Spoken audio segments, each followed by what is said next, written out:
Good afternoon বন্ধুরা, সবাইকে অনেক অনেক স্বাগত আমাদের মিতু অ্যান্ড তানিশ লাইফস্টাইলে। আশা করছি সবাই খুব ভালো আছে বন্ধুরা, আমিও খুব ভালো আছি। আজকে প্রচণ্ড কুয়াশা, প্রচণ্ড ঠান্ডা। তো সকাল থেকে ভিডিও আপলোড করতে গেলে একটা যুদ্ধ শুরু হয়ে গেছিলো। কারণ ভিডিওটা এডিট করা, তারপরে বাড়ির পেছনে গিয়ে মোটামুটি কতক্ষণ লেগেছে, তাও আধা ঘন্টারও বেশি লেগেছে ভিডিওটা আপলোড করতে। প্রচুর কষ্ট করে ভিডিওটা আপলোড করেছি। ভিডিও আপলোড করে ঘরে এসে রান্না করে স্নান করে খেয়ে নিয়েছি। কি রান্না করেছি না করেছি সমস্ত কিছু তোমাদের দেখাচ্ছি। তার আগে একটা জিনিস দেখাই তোমাদের। ওর তো আসতে লেট হচ্ছিল, তাই আমি খাওয়া দাওয়া করে নিয়েছি। এখন ও খাওয়া দাওয়া করবে, জল টল সমস্ত কিছু গরমই আছে, ও খেয়ে নেবে। খেয়ে দিয়ে তারপরে বানানো হবে পিঠা। কালকে তো সেরকমভাবে পিঠা বানানো হয়নি, তো আজকে সমস্ত কিছু গুঁড়া টুড়াগুলো সমস্ত কিছু, তারপরে চিনির রস সমস্ত কিছু করা আছে, তো পিঠা বানাবো। তো তার আগে ও খেয়ে নে, তারপরে চলো তোমাদের সাথে পরে কথা। তো এই দেখো, সকাল সকাল তোমাদের দাদাভাই গেছিলো হচ্ছে বাজার বলতে মাথাভাঙা গেছিলো। ওখান থেকে কতগুলো থালা বাসন নিয়ে আসছে। তো এতগুলো থালা বাসন তো আমাদের লাগবে না, দুটো অনুষ্ঠানের একসাথে থালা বাসন। কারণ আমাদের এখানে একটা কীর্তন হবে, তো ওই কীর্তনে হচ্ছে আমরা আর কি থালা গ্লাস আর থালা আর কি, কীর্তনের যে প্রসাদ খাওয়া হয় তো প্রসাদের থাল আর গ্লাসগুলো আমরা দিব। তো এই দেখো নিয়ে আসছে এগুলো। শুধু থাল গ্লাস না, সাথে হচ্ছে চায়ের কাপও। হ্যাঁ, থাল গ্লাস কাপ এগুলো চাইছিল আর কি। ওরা চাইছে আর কি কম ইসের থেকে যে হেল্প এক ধরনের। তো সত্যি কথা বলতে আমাদের একটা মানসিক ছিল, তো সেটা সামনের বছর দেব। এই বছর ওরা যেহেতু ওরাই বলছে আর কি থাল গ্লাস বাটি দিতে। থাল গ্লাস বাটি বলতেছি, থাল গ্লাস আর চা খাওয়ার কাপ দিতে। তো ওগুলাই দিবে। এটা কি গো, কয় টাকা নিছে?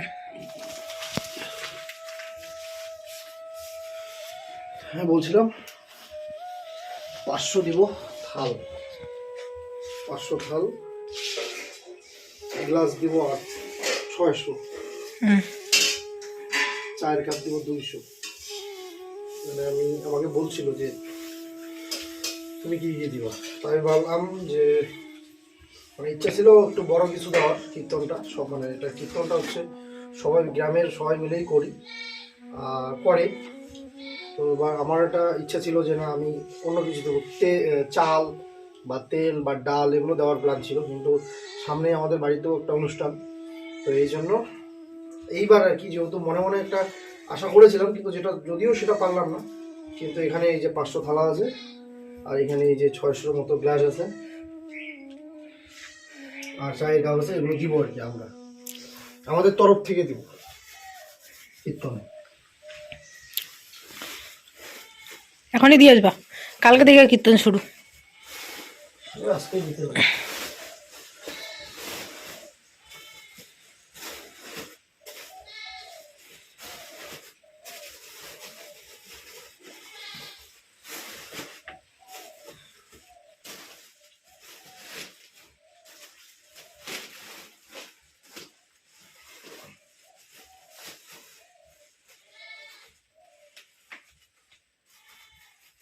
না না থাক, লাগবে, গ্লাসটা বেশি লাগে, গ্লাস বেশি লাগে। তো বন্ধুরা, যেহেতু এই যে এই বস্তাটাতে যতগুলো দেখতে পাচ্ছ, এইগুলো হচ্ছে কীর্তনের জন্য আমাদের তরফ থেকে এটা আমরা দিব।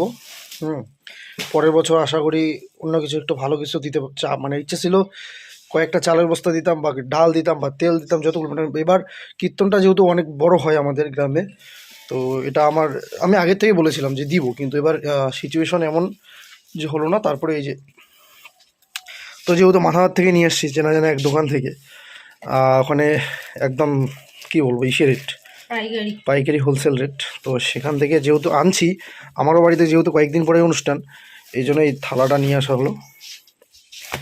আর এই যে বাটি দেখতে পাচ্ছ, এটাকে শালপাতা বলে না, ওই শালপাতার মতো আর কি। যাই হোক,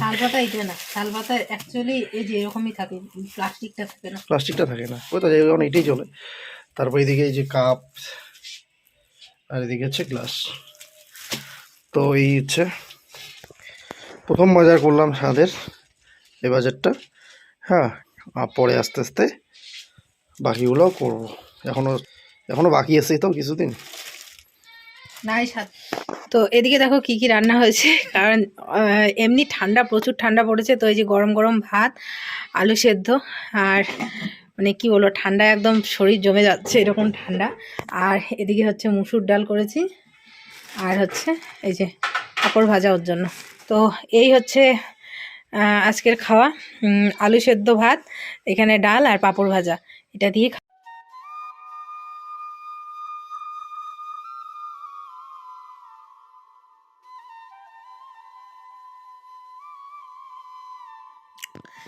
এদিকে দেখো বন্ধুরা, একটা মানি প্ল্যান্ট গাছ। এই গাছটা তোমাদের এর আগেও হয়তো শেয়ার করেছিলাম, কিন্তু এই গাছটা কী ছিল বলো তো, একটু ভিতরে লাগানো ছিল। তো তারপরে বাবাকে বলেছিলাম গাছটা সামনের দিকে এনে দিতে, তো দেখো সামনের দিকে এনে দিয়েছে, আর পাতাগুলো কি সুন্দর সবুজ সবুজ হয়ে আছে। এরকম গাছ কিন্তু দুই রকমের থাকে, একটার পাতা সবুজ সবুজ হয়, একটা অনেকটা হলদেটে হলদেটে হয়। তো এটার মধ্যে দেখো দুই রকমেরই হয়েছে, সবুজও হয়েছে হলদেটেও হয়েছে, বেশ ভালো লাগছে। আর আজকের আকাশটা প্রচণ্ড কুয়াশাময়, মানে আজকে সূর্য আমার দেখাই পাওয়া যায়নি বলতে গেলে।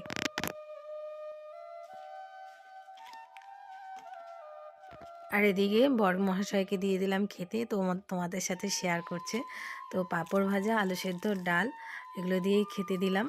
আর যেহেতু প্রচণ্ড ঠান্ডা, বেশি কিছু রান্নাও করিনি, গরম গরম আলু সেদ্ধ, ভাত, ডাল, পাঁপড় ভাজা কিন্তু বেশ ভালো লাগে, তাই না বলো? তো সাথে গরম জলও ছিল, আর প্রচণ্ড মানে মাত্রই নামিয়েছে, নামিয়ে আমি খেলাম, তাতেই ও চলে এসছে। আমি ভেবেছি হয়তোবা ওর দেরি হবে, তো যাই হোক, এটা দিয়েও খেয়ে নিচ্ছে।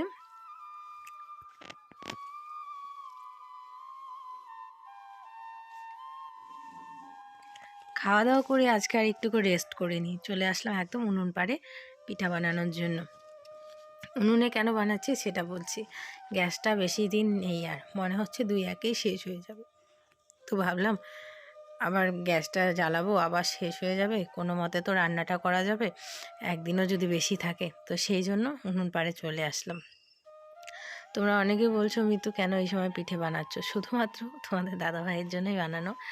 আর সত্যি কথা বলতে মানে ও যেগুলো ভালোবাসে সেগুলোই করা। তো এই দেখো এখানে হচ্ছে কাই বানাবো, কাই করে হচ্ছে কয়েকটা পুলি পিঠা আর কয়েকটা চষি পিঠা বানাবো। তো তার জন্য গরম জল বসিয়ে দিয়েছি, জলটার মধ্যে নুন দিয়ে দিয়েছিলাম, আর জলটাও গরম হয়ে গেছে। এখন হচ্ছে চালের গুঁড়োগুলো দিয়ে দিলাম, দিয়ে এটাকে ভালো করে নাড়াচাড়া করে কাই বানিয়ে নেব।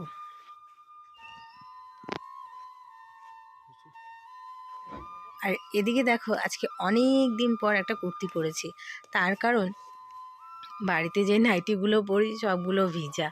আসলে কি বলো তো, এই যে রোদ উঠছে না না, তো সেই জন্য 2টা করে নাইটি ভেজানো আছে, একটা তো ধোয়াই হয়নি, তো ওই জন্য মানে ভাবছি যে থাক আজকে একটু কুর্তি পরে দিই। আর দেখো শুধু যে কুর্তি, মোজা, পায়ে সমস্ত কিছু, সোয়েটার, মানে আজকে খোলাই যাচ্ছে না, এত ঠান্ডা। এখন কিন্তু মোটামুটি 3টার বাজে, আজকে এক ফোঁটাও রৌদ্র ওঠেনি। তো এদিকে ভালো করে আমি কাইটা বানিয়ে নিচ্ছি। আর এগুলো হচ্ছে উড়ন গান। উড়ন গান তো তোমরা যারা গ্রামে আছো তারা চিনবেই, আর অনেকে যারা শহরে থাকো অনেকেই চেনো না। ঢেকি যেরকম সেরকমই উড়ন গান থাকে। তো এগুলো একদম হাতে হাতে এগুলো আর কি চালগুলো গুঁড়ো করা, একদম হচ্ছে মিলে থেকে না। তো এই জন্য না এত ভালো হয়েছে গুঁড়া, কি বলবো। তো এগুলো মামি শাশুড়ি পাঠিয়েছে, বাবা গেছিল যেদিন হচ্ছে কি পৌষ সংক্রান্তি ছিল তার আগের দিন গেছিলো, তো মামি গুঁড়ো করে পাঠিয়ে দিয়েছে। তো এটাকে এখন ভালো করে আমি মেখে নেব। তুমি তো গরম গরম মাখতেছো কেন? ঠান্ডা হোক। না হলে মাখা যায় না তো এগুলো। ঠান্ডা হলে মাখা যায় না, না। মুশকিল ঠান্ডা।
চিনি দরকার হচ্ছিল।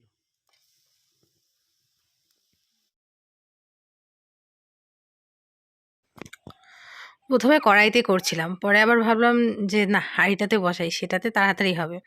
তো সেই জন্য আবার হাঁড়িতে বসালাম। তো সবার প্রথমে তো অল্প একটু গুড়ের রস দিয়েছিলাম, তারপরে আরেকটু চিনি দিলাম। আর এদিকে দেখো সন্ধ্যা হয়েই গেছে, দেখেছো বাবা গরুগুলো ছাগলগুলো ঢোকাচ্ছে। তো তারপরে চষিগুলো দিয়ে দিয়েছি। তো প্রথমে ভেবেছিলাম দুধ পুলি করব, পরে দেখি কি দুধ অতটাও হচ্ছে না, তো মানে দুধে কুলাচ্ছে না আর কি। তারপরে কি করেছি বলো তো, ওগুলোকে ভাপে দিয়ে দিয়েছি, ভাপে করেছি আর কি।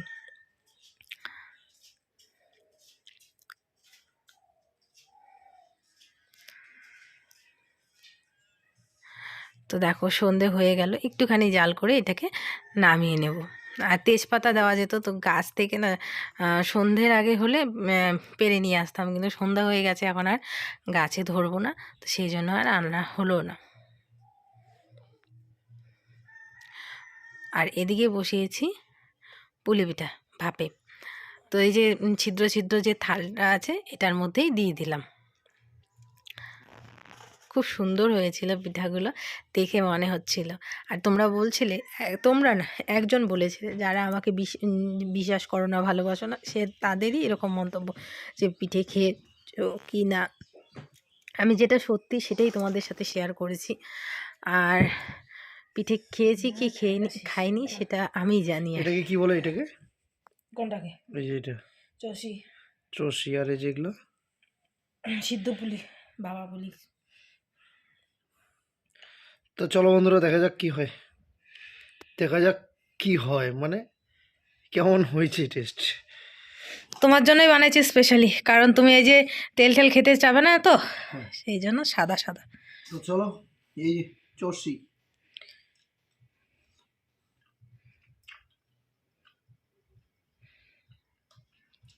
চিনি বেশি হয়েছে। সত্যি কথা বলতে ওই যে দুধের ফ্লেভারটা আছে, তো সেটা থাকবেই আর স্বাভাবিক, মিষ্টি মিষ্টি লাগতেছে একটু, আর কিছুই লাগতেছে না। মানে টেস্ট হয়েছে, কিন্তু কেন জানি আমার পিঠা জিনিসটা না, মানে ছোটবেলায় খুব ভালো লাগতো, কিন্তু এখন আর ভালো লাগে না। বাইরে হয়ে দারুণ হয়েছে, মানে খারাপ হয়নি, এটা বলছি না যে খারাপ হয়েছে। হয়তো অন্য কারোর মানে সবার হয়তো ভালো লাগবে, অন্য কারোর মানে আমার মানে ভালো লাগছে ঠিকই, কিন্তু অতটাও মানে ইয়ে হয় না আর কি, একদম মিষ্টি জিনিস। আস্তে খাও তো, তোমাকে বারবার সবাই কমেন্ট করে বলে কিভাবে কিভাবে খায়, কীরকম বিরক্তকর লাগে, মুখ বন্ধ করে খেতে পারো না। হয় না, তোমরা অ্যাকচুয়ালি বলো মুখ বন্ধ করে খেতে, কিন্তু আমি পারি না, সত্যি কথা। আমি আসলে ছোট থেকে ওকে অভ্যাস, ছোট থেকে যদি ওকে বলতো যে মুখ বন্ধ করে খাও, তাহলে মুখ বন্ধ করে খেত। ছোট থেকে আমি ওই যে মুখ খুলে খাও, শব্দ হয়, এই যে এই যে না হয়ই না। আর এটাকে কি বলে? সেদ্ধ বলি। সেদ্ধ বলি। যাদের এই ভিতরে নারকেলটা আছে, এটার জন্য দারুণ লাগছে। করে পিঠে বানায়, তারপরে যদি ফিডব্যাক এরকম পাই যে তাহলে কার না রাগটা উঠে। তো যাই হোক, তবুও ভালো হয়েছে। আমি বলতে এটা বলছি না যে খারাপ হয়েছে, কিন্তু তুমি তো জানো আমার মিষ্টি জিনিস বেশি পছন্দ না। না, খাইতে হবে না। তুমি খাও। আমি খাবো না, তুমি জানার কথা খাবো না, আবার বলতেছে তুমি খাও না। অল্প টেস্ট করো, কোনো ব্যাপার না। না। তো যাই হোক, ওই বাড়িতে জেঠিমাকে দিয়ে আসলাম, বাবা মাকে টেবিলের উপরে রেখে দিলাম, ওদিকে আগুন তাপাচ্ছে তো বাড়ির পিছনে, তো ওইদিকে জ্বালানো, গরম জল পড়লো আমার মোবাইলটাতে। হ্যাঁ, কিছু হবে না, মোবাইলের ডিসপ্লে ফাটাই দিস তুমি। তোমার উপর রাগ উঠছে জন্যই ফাটাইছি। তো চলো বন্ধুরা, তোমাদের সাথে পরে কথা হচ্ছে। তো বন্ধুরা দেখতেই পাচ্ছো, মানে শোয়ার মতো পরিস্থিতিতে চলে আসছি, শুভ একটু পরেই, কারণ এখন বাজে ঘড়িতে প্রায় 10:30। খাওয়া দাওয়া করলাম, আর দেখতেই পাচ্ছ এদিকে একটা লেপ বের করছি, কারণ একটা ব্ল্যাঙ্কেট দিয়ে না প্রচণ্ড ঠান্ডা লাগে। আজকে স্পেশালি হচ্ছে, আজকে এত ঠান্ডা পড়েছে, মানে পুরো ওয়েস্ট বেঙ্গলে আমার যেটা মনে হচ্ছে সব দিকে প্রচুর প্রচুর ঠান্ডা। আজকে কিন্তু সূর্য দেখা যায়নি, মানে সূর্য ওঠেই নি, এরকম একটা মনে হচ্ছিল, যে মনে হচ্ছে যে রোদ নেই, চতুর্দিকে শুধু কুয়াশা, আর কুয়াশার সাথে সাথে একটা আরও হাওয়া, এই যে হাওয়াটা, যেটা হাওয়া আসে, হ্যাঁ, এত ঠান্ডা লাগে। মানে আর আমাদের টিনের আমি- ঘরে ফাঁকা দিয়ে ওই যে উপরের যে কোনাগুলো ওই যে কোনাগুলো ওই দিক দিয়ে ওই দিক থেকে অনেক বাইরের থেকে কি হাওয়া আসে। প্রচুর হাওয়া। তো আমাদের এই এটা ঠিক। লেপটা এই যে যেটা দেখতে পাচ্ছ লাল, এই লেপটা এই যে এইদিকে পাতা ছিল, কারণ বিছানাটা তোষকটা তো ছোট, বিছানাটা এখন বড় হয়ে গেছে, তো ওইদিকে পাতা ছিল, তো ওইটা বের করলো, বের করে আমি বললাম যে ব্ল্যাঙ্কেট লেপের যে কাভারটা সেটা রেখে দাও, কারণ শরীর চুলকাবে, কালকে ধুয়ে দিব, তারপরে লেপের কাভারটা ঢোকানো হবে। তো আজকে এমনি লেপের কাভারটা লেপটা নিলাম, কারণ একটা কম্বলে একদম থাকা যাচ্ছে না, মানে সোয়েটার যে আমি খুলছি না, মানে কি কি বলবো, বলবো, মানে এত ঠান্ডা আজকে, কাঁপতেছি আমি। আমার মনে হচ্ছে আজকে অনেকেই স্নান করেনি এই ঠান্ডায়। তুমি আমিও নিজে করিনি সত্যি কথা বলতে, এত ঠান্ডা। আজকে সকালবেলা গেছিলাম ওই যে বাজার করতে, তো দেখলেই তো, তখন বাজার করতে সকালবেলা উঠেই চলে গেছে বাজার করতে। এবার বাজার করে এসে কিভাবে এই ঠান্ডার মধ্যে, তখন আস্তে আস্তে আমার 3টা 4টা বেজে গেছে, এই ঠান্ডার মধ্যে স্নান করলে আমার পাক্কা সর্দি জ্বর চলে আসবে। এইটা ভেবে আমি বললাম না, আজকে থাক, দরকার নেই, আজকে স্নান করবো না। না, অনেকে তো ঠান্ডার জন্য ভাতও খায় না, জানো, ও মানে যখন এই বলতেছে দুপুরবেলায় যাবি ভাত খাবো না, ঠান্ডা লাগবে, তবে- ঠান্ডাতে বেশিরভাগই হ্যাঁ ভাত খাওয়ার, ঠান্ডা লাগে বেশি ভাত তবে খাওয়ার। একটা কথা কি, গরমের দিনের থেকে তবুও বলবো যে ঠান্ডার দিন বেস্ট আমার কাছে। তোমাদের কাছে কি একটু বলো কমেন্ট করে, ঠান্ডার দিন বেশি ভালো লাগে না গরমের দিন? এই যে এত ঘন কুয়াশা, এত ঘন ঠান্ডা, মানে হাড় কাঁপুনি ঠান্ডা আর কি, তারপরেও আমি বলবো যে না, ঠান্ডাই বেস্ট, কারণ গরম এর থেকেও আরো অসহ্যকর হয়। মানে আমার কাছে কি ভালো লাগে জানো, বলো। আমার কাছে ভালো লাগে দুর্গাপূজার সিজন, ওই হ্যাঁ, ওই সিজনটা, সিজনটা ঠিক আছে, কিন্তু মানে না গরম না ঠান্ডা, হ্যাঁ ওইটা, আর নাহলে যে হাওয়া একটা হাওয়া হুম, টাইপের যে সবাইটা ঘুম পেয়ে গেছে দেখো। তো যাই হোক, বেশি দেরি করবো না ব্লগটা। আজকে ব্লগটা কেমন লাগলো অবশ্যই কমেন্ট করে জানাবে, ভালো লাগলে একটা লাইক করো, আর চ্যানেলও তো অবশ্যই সাবস্ক্রাইব করো, সাবস্ক্রাইব না করে কেউ যেও না। আর বাজলো 10টা পার হয়ে গেছে, 10:30 মতো আর কি। আজকে তাড়াতাড়ি ঘুমিয়ে পড়বো, কারণ বাইরে প্রচণ্ড ঠান্ডা। তো চলো বন্ধুরা, আজকে ব্লগটা এখানে এন্ড করছি, দেখা হচ্ছে নেক্সট ভিডিওতে। তো চলো বন্ধুরা, আজকে ব্লগটা এখানে এন্ড করছি, দেখা হচ্ছে নেক্সট ভিডিওতে। সবাই ততক্ষণে সবাই খুব খুব খুব ভালো থেকো, সুস্থ থেকো, হাসি খুশি থেকো, টাটা।